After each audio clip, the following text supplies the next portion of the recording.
Finally সংখ্যাটা change করতে পারলাম। দীর্ঘ প্রতীক্ষার পরেই আলহামদুলিল্লাহ আমার চ্যানেলে 10,000 সাবস্ক্রাইবার পূরণ হলো। এটা আসলে অনেক দিনের জার্নি, অনেক দিনের জার্নি। 5,000 সাবস্ক্রাইবার যখন পূরণ হয়েছিল তখনও আমি অনেক বেশি এক্সাইটেড ছিলাম। আজকেও আলহামদুলিল্লাহ খুবই এক্সাইটেড ছিলাম। আমার খুব ইচ্ছে ছিল কবে আমার 10,000 সাবস্ক্রাইবার পূরণ হবে, সেই উপলক্ষে আপনাদের সাথে নিয়ে ছোট্ট একটা ভিডিও আমি তৈরি করব, আপনাদের সবার সাথে শেয়ার করব।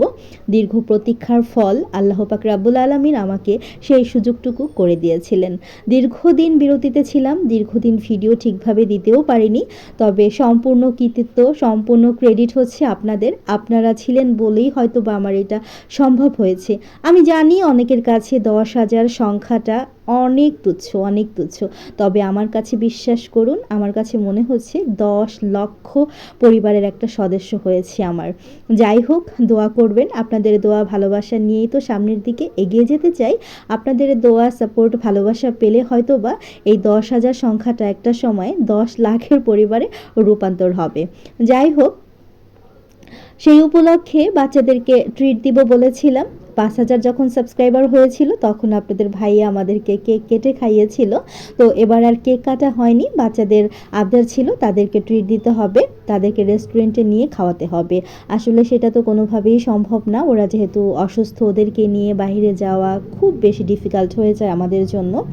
তো ভাবলাম যে বাইরে না গিয়ে তোমাদের পছন্দের যে খাবারগুলো আছে আমাকে বলো কী কী খেতে চাও, সেভাবে করেই তোমাদেরকে খাওয়াবো। তো সকাল সকালই উঠে আর কি ঘুম থেকে যখন দেখলো যে 10,000 পূরণ হয়ে গিয়েছে, ওদের আবদার বায়না রাখার জন্য ছেলেকে রেস্টুরেন্টে পাঠিয়ে দিয়েছি।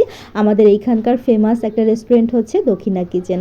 দক্ষিণা কিচেনের খাবারগুলো এত বেশি মজার হয়, আসলে ওইখানটাতে যারা না খেয়েছেন তারা কিন্তু জানবেন না, খুবই মজার হয়। তো রেস্টুরেন্ট থেকে ওদের পছন্দ অনুযায়ী এখানে কিছুটা স্যুপ এনেছে। এক একজনের এক একটা পছন্দ ছিল। বাচ্চারা বার্গার খেতে চেয়েছিল, তো সকালের টাইমে কিন্তু বার্গারটা আসলে পাওয়া যায় না।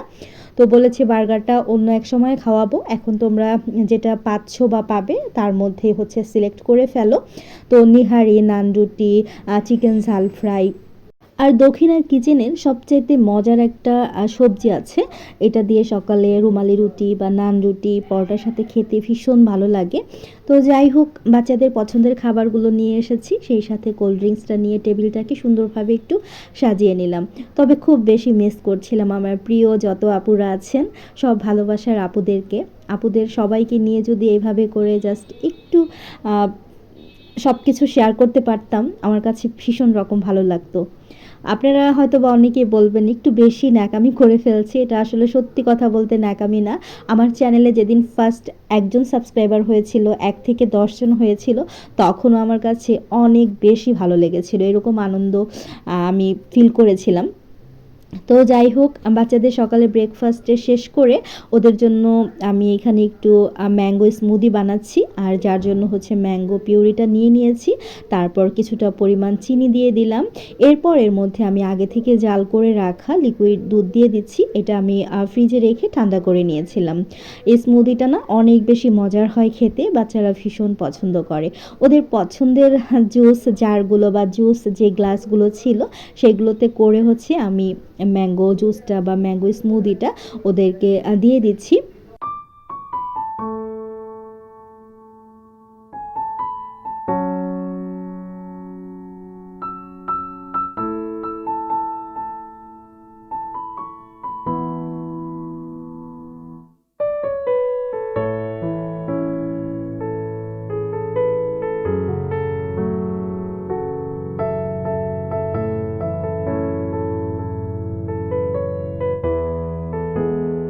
আর বাচ্চারা দেখবেন যে কোনো খাবার একটু ডেকোরেশন করে দিলে ওরা ভীষণ এনজয় করে খেয়ে নেবে। তো যাই হোক, ফাইনালি ওদের খাবারটা রেডি হয়ে গেছে, আর এর পরপরই আমি চলে এসেছি আমার প্রিয় একজন আপুর বেডরুমটাকে সাজানোর জন্য। তার পছন্দের একটা বেডশিট মানে কম্বো একটা সেট অর্ডার করেছিল আপু। এটা হচ্ছে আমার পেজের হিট একটা কালেকশন। এটা হচ্ছে সোনালু, সোনালু খুবই সুন্দর, খুবই সুন্দর একটা বেডশিট। সেই সাথে আপু 3টা পর্দা অর্ডার করেছেন জানালার জন্য 2টা আর একটা হচ্ছে দরজার জন্য। তো সেটাই ভাবলাম আপনাদের সাথেও একটু শেয়ার করি। এই বেডশিটটা কিন্তু অনেক অনেক আপুরা নিয়েছেন। এটার মধ্যে পিঙ্ক কালারের একটা আছে, সেটাও কিন্তু আমার প্রিয় একজন আপু পাবনা থেকে অর্ডার করেছিলেন, আপুর জন্য পাঠিয়েছি। আপু অনেক খুশি হয়েছেন।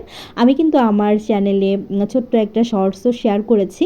তো যাই হোক, এখন আমি বেডশিটটাকে সুন্দরভাবে বেডে পেরে নিয়েছি আর ভীষণ রকম ভালো লাগছিল। আপনাদের কাছে কেমন লেগেছে অবশ্যই কিন্তু কমেন্টের মাধ্যমে জানাবেন। আমার কাছে খুবই ভালো লাগছিল।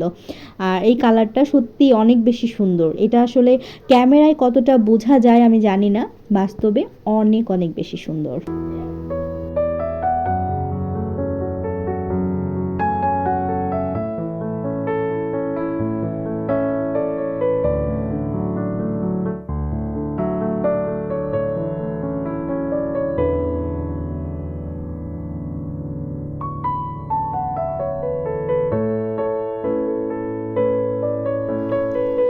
তো যখনই এরকম কম্বো কোনো সেট আমার কাছে অর্ডার আসে তখন আমি চেষ্টা করি সুন্দরভাবে রুমটাকে একটু ডেকোরেশন করে সাজিয়ে গুছিয়ে নিজে ভিডিও শ্যুট করে তারপর হচ্ছে পার্সেলটা পাঠিয়ে দিতে।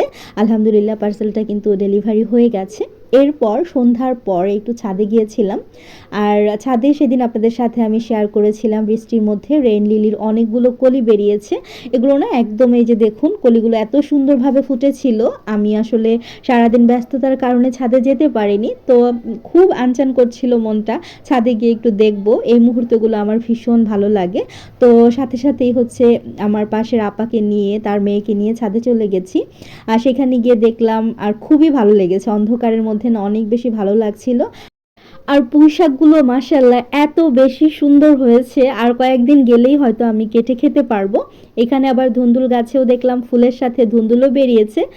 আসলে না নিজের হাতে লাগানো কোনো গাছে যদি ফল ফুল ধরে সেগুলো দেখতে যেমন ভালো লাগে, আর সেখান থেকে যদি একটা পাতাও ছিঁড়ে রান্না করা যায় সেটার যে একটা শান্তি বা তৃপ্তি এটা আসলে কোনো কিছুতেই পাওয়া যায় না। আর এখানে যে দেখতে পাচ্ছেন এত সুন্দর শিম গাছ হয়েছে। তো শিম গাছে যখন আবার ফুল আসবে শিম আসবে সেগুলো আপনাদের সাথে শেয়ার করব। আর এখানে দেখতে পাচ্ছেন একটা ড্রাগন ফ্রুটস হয়েছে, আমাদের পাশের ছাদেই হচ্ছে ড্রাগন ফ্রুটস ধরেছে অনেকগুলো। তো সেইখান থেকেই আমার আপার মেয়ে হচ্ছে এই ফ্রুটসটা নিয়ে এসেছে, একদম পেকে রসে টইটুম্বুর হয়ে আছে দেখতেই পাচ্ছেন। আর লাল টুকটুকে একেবারে দেখতে ভীষণ ভালো লাগছিল, ফরমালিন মুক্ত, একদম ফ্রেশ। আর এটা এত বেশি মিষ্টি ছিল খেতে। তো যাই হোক, আপু বলছিল যে বাচ্চাদের সবাইকে স্লাইস করে কেটে দেওয়ার জন্য, আর আমিও ক্যামেরা নিয়ে বসে গিয়েছি, ওদেরকে বলছিলাম ভিডিও শ্যুট করে দাও। তো ওরাও খুব সুন্দরভাবে ভিডিও শ্যুট করে দিয়েছে। আর সত্যি অনেক বেশি মজার ছিল। নর্মালি আমি কিন্তু ড্রাগন ফ্রুটসটা খাই না, আমার ভালো লাগে না, তবে এইটা খুবই মজার ছিল, খুবই মজার ছিল। তো যাই হোক, এটা তো সন্ধ্যার ভিডিও। তারপর আপনাদের ভাইয়া ফোন করেছে যে একটু শপে আসো, একটা কাস্টমার এসেছেন, তিনি বেডশিট নেবেন। আর সেই সাথে হচ্ছে অনলাইন থেকেও কিছু প্রোডাক্টের অর্ডার ছিল। আপনাদের ভাইয়া বলল তুমি যদি আসো তাহলে একটু নিয়ে যেতে পারবে এগুলো। আর বেডশিট আসলে কোনটার কত প্রাইস সেগুলো তো আমি বলতেও পারবো না ওইভাবে করে, আমি আসলে লিখে আসিনি, তাই ঝটপট চলে গিয়েছিলাম। আর এই সিঙ্গারাগুলো গরম গরম নিয়ে এসেছি, এখন বাজে প্রায় রাত 10:30। আপনাদের ভাইয়া অফিস থেকে আসার সময় প্রতিদিনই আমার জন্য গরম গরম সিঙ্গারাগুলো নিয়ে আসে। এটা রাতের বেলায় ভাজা হয় আর এত বেশি মজার গরম গরম খেতে। তো আমার তো প্রতিদিনই খাওয়া হয়, তো ভাবলাম আজ বাচ্চাদের জন্য নিয়ে যাই, ওরাও খাবে, ওরাও ভীষণ রকম পছন্দ করেছে। যাই হোক, সিঙ্গারা খেতে খেতে আজকে এখান থেকে ভিডিওটি শেষ করে দেব। আপনাদের কাছে কেমন লেগেছে, কে কোথা থেকে দেখছেন অবশ্যই কমেন্ট করে জানাবেন। ভালো লাগলে লাইক কমেন্ট শেয়ার করবেন। এরকম নিত্য নতুন ভিডিও পেতে চাইলে অবশ্যই চ্যানেলটিকে সাবস্ক্রাইব করে রাখবেন। আজকের মতো বিদায় নিচ্ছি, ভালো থাকবেন সবাই।